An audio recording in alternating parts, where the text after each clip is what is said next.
नमस्कार, मैं हूं आपके साथ अनुष्का और आप देख रहे हैं दैनिक क्राइम भारत न्यूज। पवन चिंतन धारा आश्रम द्वारा परिवर्तन का अद्भुत नाटक प्रस्तुत किया गया। कानपुर शहर के रागेंद्र स्वरूप सभागार में पावन चिंतन धारा आश्रम की कानपुर इकाई द्वारा सांस्कृतिक परिवर्तन की ओर से अद्भुत नाटक प्रस्तुत कैंस का आयोजन किया गया, जिसमें आश्रम के युवा कलाकारों ने नाटक का मंचन किया। भगवान श्री कृष्ण जिन्हें हम भगवान मानते हैं, परंतु क्या हम भगवान कृष्ण के सही स्वरूप को जानते हैं? क्या हम उनके द्वारा दी गई शिक्षा को समझते हैं? इन सवालों से प्रेरणा लेकर कलाकारों ने डॉक्टर पवन सिन्हा गुरु जी के मार्गदर्शन में यह नाटक तैयार किया। देश के विभिन्न शहरों में सफल आयोजन के बाद कानपुर में पहली बार इस नाटक का मंचन हुआ। दर्शकों ने सिर्फ श्री कृष्ण के योगेश्वर स्वरूप को देखा, बल्कि मानव जीवन में सफलता के मंत्र का उनको देखकर एहसास हुआ। इस दौरान दर्शकों को भारतीय ज्ञान शोध संस्था निर्देशक एवं आदरणीय गुरु माँ डॉक्टर कविता अस्थाना का भी आशीर्वाद प्राप्त हुआ। अधर्म को देखकर धर्म में विमुख होते भगवान से शिकायतें रखने वाले आधुनिक युवाओं की जिज्ञासाओं से शुरू होता है। ऐसे युवा श्री नारद मुनि जी के मार्गदर्शन में भगवान श्री कृष्ण से संसार के कल्याण के लिए प्रश्न करते हैं। कर्म क्या है, अन्याय क्या होता है, मनुष्य को कष्ट क्यों होता है, क्या भगवान को भी कष्ट सहना पड़ता है, विद्यार्थी कैसे मन को एकाग्र करें। इन सभी सवालों का हल दर्शकों को नाटक में रूपांतरित रूप में दिखाया गया। स्वयं से कृष्ण भगवान को योगेश्वर छवि मंच पर साकार होती है। शहर में गीता पर काम बहुत कर रही हैं और मुझे जानकर बड़ी प्रसन्नता हुई कि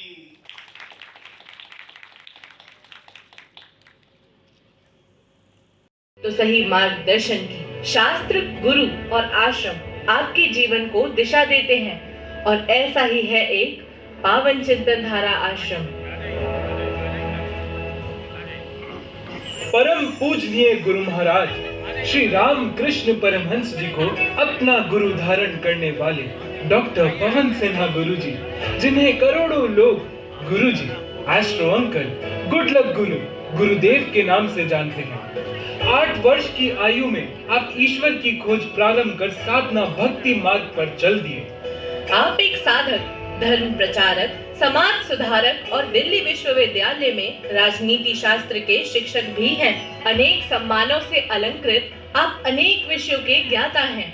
बच्चों और युवाओं के शारीरिक, मानसिक और चारित्रिक विकास के लिए संकल्पित आपने पावन चिंतन धारा आश्रम की स्थापना की।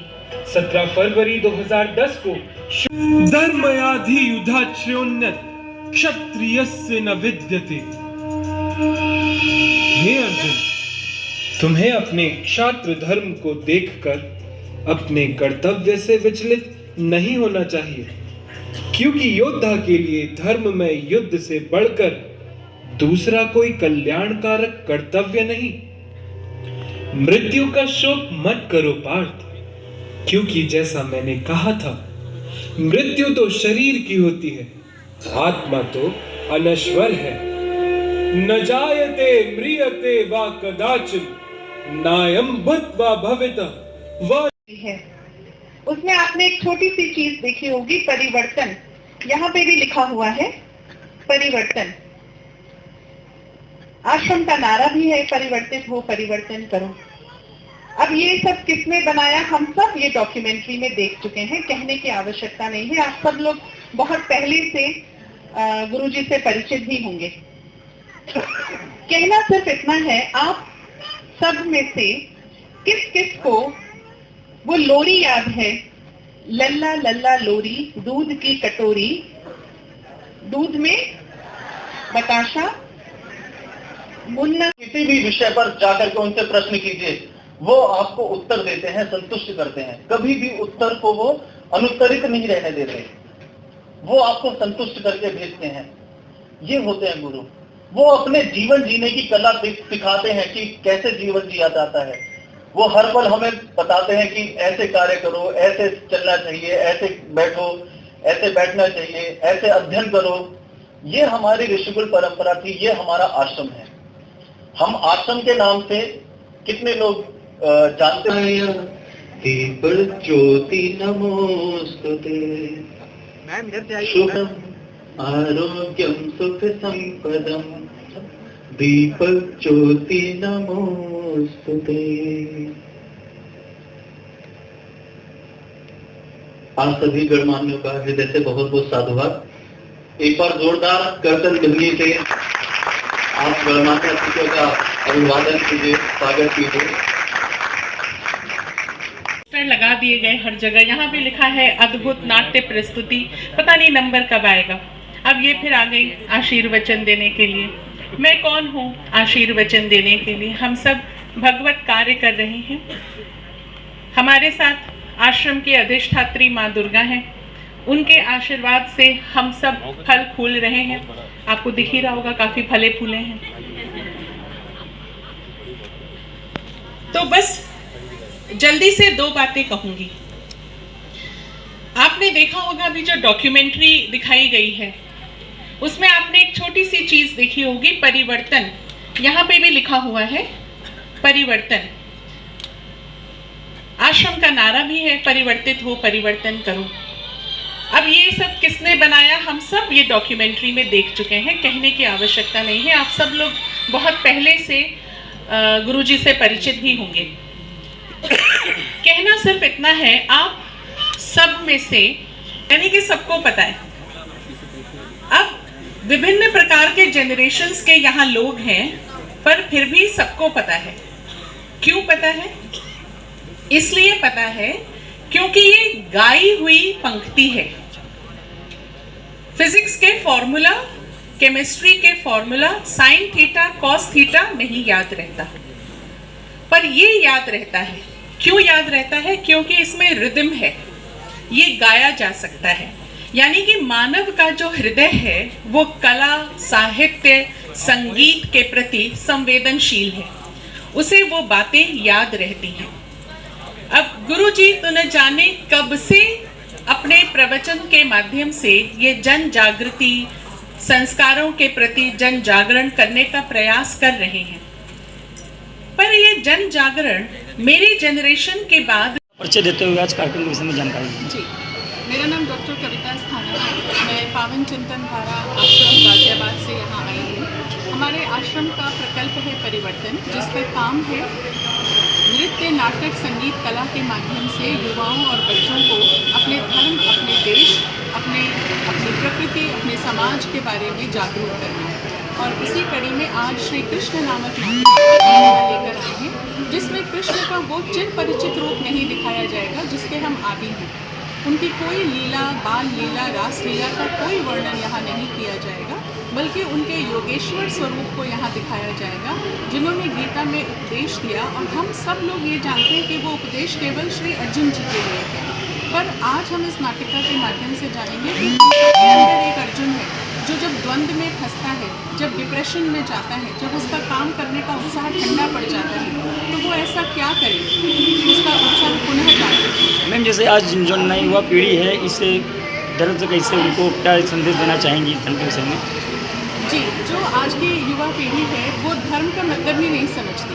धर्म का मतलब रिलीजन समझती है, जबकि धर्म का मतलब रिलीजन नहीं, धर्म का मतलब कर्तव्य होता है, धर्म का मतलब फर्ज होता है। तो अपना धर्म निभाना, और वो धर्म है अपने देश के प्रति, अपने धर्म के प्रति, अपने संस्कृति के प्रति जन जागरण करना और उसके लिए कार्य करना। परिचय देते हुए आज के कार्यक्रम के विषय में जानकारी दीजिए। मेरा नाम रोहित केसरी है, मैं गाजियाबाद पावन चिंतन धारा आश्रम से प्रस्तुति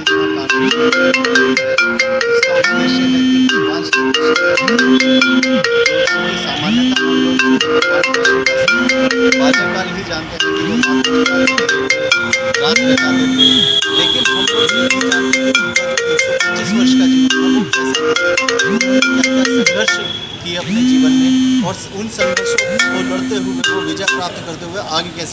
तो आज के युवा उनसे कैसे प्रेरणा लें, आज के युवा उनसे प्रेरणा लेकर कैसे अपने जीवन को बेहतर, आज के युवा उनसे प्रेरणा लेकर कैसे अपने जीवन को बेहतर कर सकें, इस नाट्य प्रस्तुति का यही एक उद्देश्य है कि आज के युवा अपने सनातन संस्कृति के जो वैज्ञानिक पक्ष है उसको भी समझें, जो ज्ञान पक्ष है उसको भी समझें।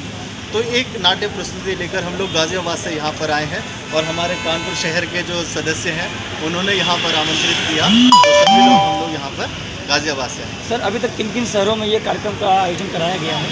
ये शहर तकरीबन भारत के लगभग 15 बड़े शहरों में ये आयोजन हो चुका है, जिसमें दिल्ली, मुंबई, जालंधर, अमृतसर, लखनऊ, कानपुर में अब हो रहा है, नागपुर महाराष्ट्र में, गोंदिया में, मेरठ में, ऐसे 15 शहरों में लगभग ये आयोजन हो चुका है। अच्छा, ये कार्यक्रम जो कराया जाता है कि आश्रम के द्वारा कराया जाता है कि इसकी अलग एक कमेटी भी है? ये आश्रम के ही जो युवाजन हैं उनको ये दायित्व दिया गया है और वो उन्हीं के द्वारा ही किया जाता है। आयोजक कोई भी हो सकता है, तो जिस शहर में जाते हैं उस शहर के सदस्य हमें सहयोग करते हैं इसका आयोजन में, वो आयोजक होते हैं और हम लोग इस कार्यक्रम को प्रस्तुत करते हैं। तमाम महत्वपूर्ण खबरों के लिए देखते रहिए दैनिक क्राइम भारत।